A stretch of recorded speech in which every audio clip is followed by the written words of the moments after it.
name is Graham Potter, and in the workshop today we've bought this old mountain pine for you. This is a Pinus chembra, which is a 5-needle variety of pine that grows in the Italian Alps and through Switzerland as well, and it grows at very high altitude. This tree was collected at about 10,000 feet. After the tree was lifted about 4 years ago, it spent a couple of years in its pot, and then we bare rooted this tree completely and put it in some good quality soil. Since then the tree has come on in leaps and bounds. It's got big buds, it's very strong, it's very healthy, and it's doing very well. So now we want to begin to get some style into this tree. There's not a great deal of carving to do here. We've got this part here where there was a big root that's obviously been pulled out of the ground originally in the mountains, and then we've just got one long branch.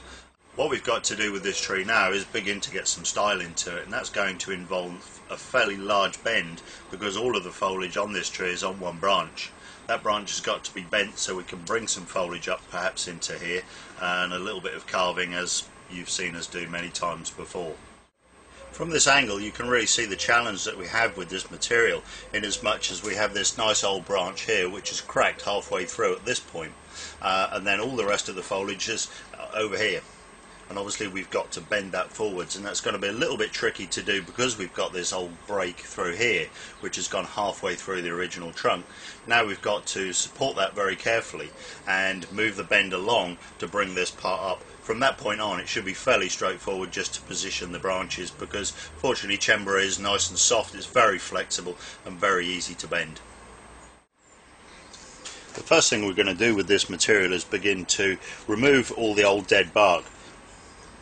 With a pine like this, when it's been cut back from a much bigger tree, it's very typical that a lot of the bark begins to dry out and die back naturally. So we want to start to clean this all back where the cuts are in the tree and so on and so forth, so we can begin to see what's actually alive and what's dead, and then we know what we've got to work with exactly.